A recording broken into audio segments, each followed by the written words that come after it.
Good morning. My name is John Marsh. I'm with Walton County Fire Rescue. And today we're going to talk about Christmas tree safety.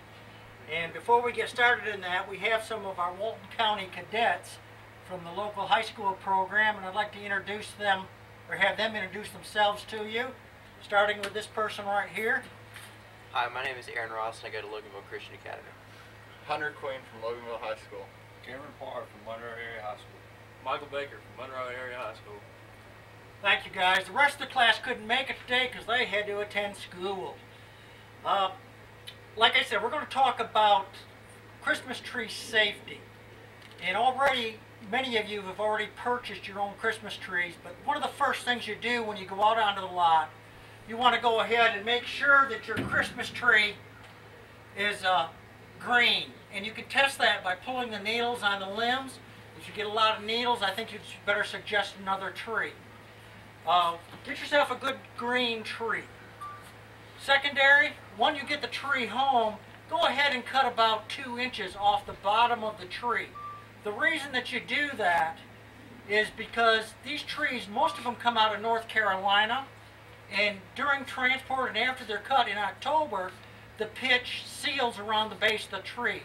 Therefore, when you put it in the tree stand and put the water in the tree stand, it cannot draw the water up through the tree and keep the Christmas tree green and fresh. Another good point is when you get ready to decorate your tree, check your electric lights.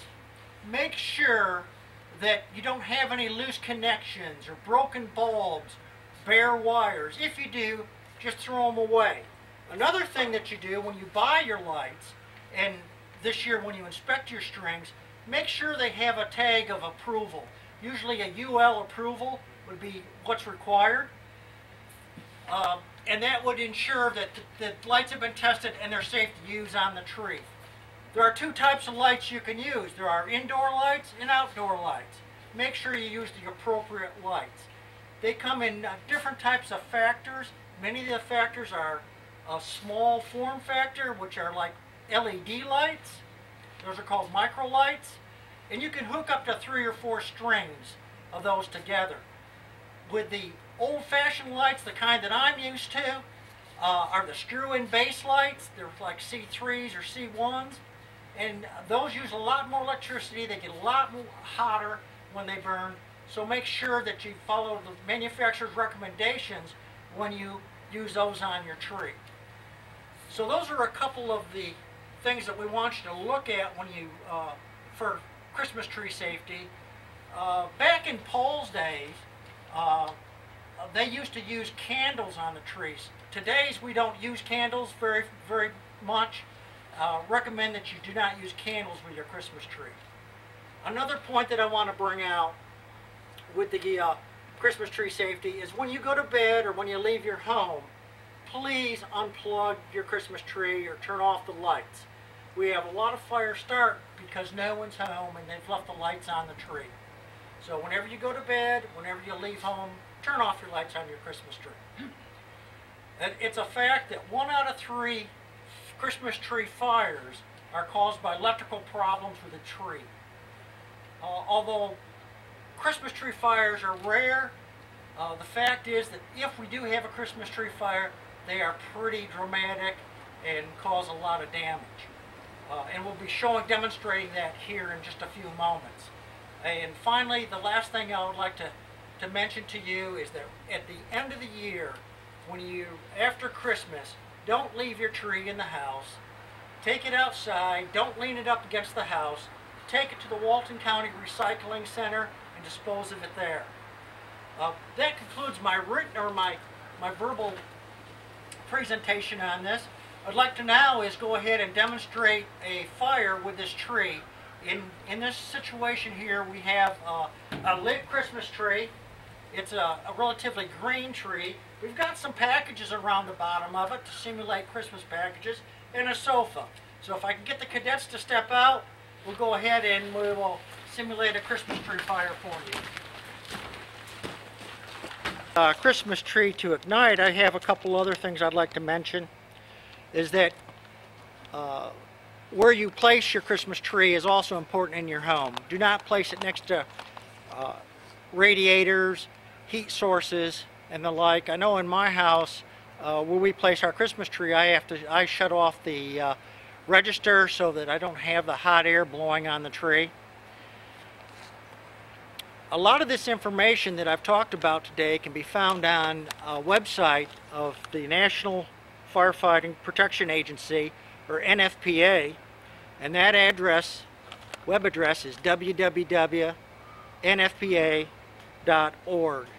And if you go to that, you'll see a lot of safety hints and tips for the winter season, Christmas time, and other holidays throughout the year.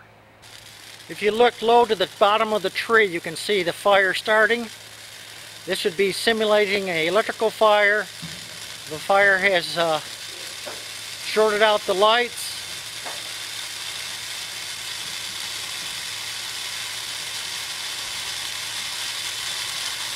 You can see how rapidly this green Christmas tree starts. The smoke's starting to roll out. If this was in your house at this point, it would be getting to the point where you would not be able to be in the same room with this Christmas tree.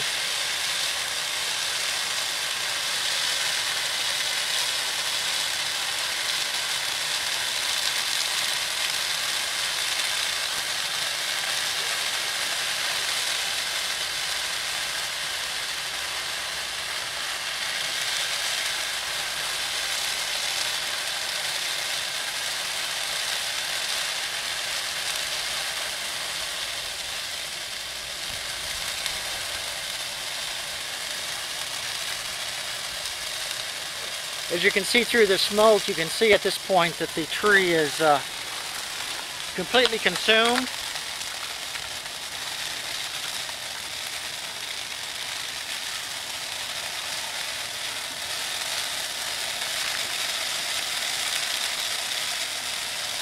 I have a thermal imaging camera, and the temperature just above the Christmas tree is close to 300-400 degrees.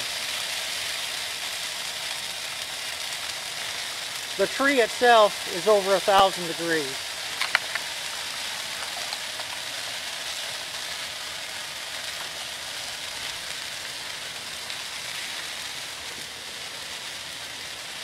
The amount of smoke that is produced by this tree is tremendous. If this was in your house, the smoke, the items in the house would be starting to catch on fire now. As you can see, the couch, which is to the right of the Christmas tree, is starting to smoke. And at this point, this would go from a one-room and contents fire to a fully involved structure. That's why it's very important that when you leave your tree, or when you leave your home or go to bed, that you unplug your tree.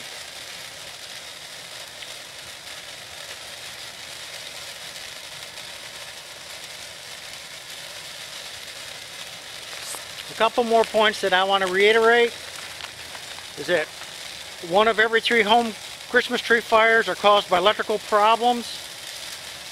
Christmas tree fires are not common, but when they do occur, they're likely to be very serious. And a heat source too close to the fire causes roughly 1 of every 6 Christmas tree fires.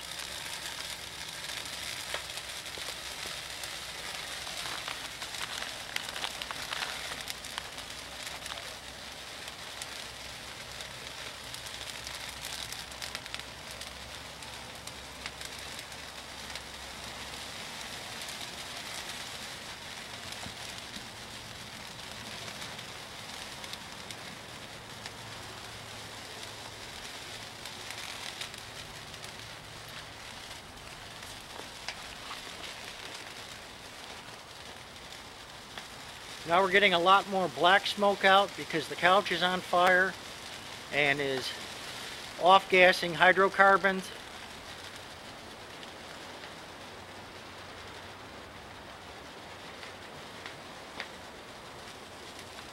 And you can see that in this relatively short period of time, something as joyous as a Christmas tree could cause such a disaster to your holiday events.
I hope this demonstration that we presented here today has been enlightening to you.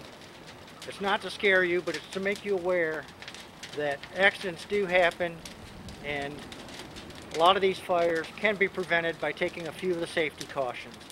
And again, I want to stress, as I mentioned before, that unplug your Christmas tree, turn off the lights when you leave the home, when you go to bed, when you're going to be away. Make sure you don't place your Christmas tree next to a heat source. And I know that all of you will have a Merry Christmas, and we will not have any problems like this. Thank you.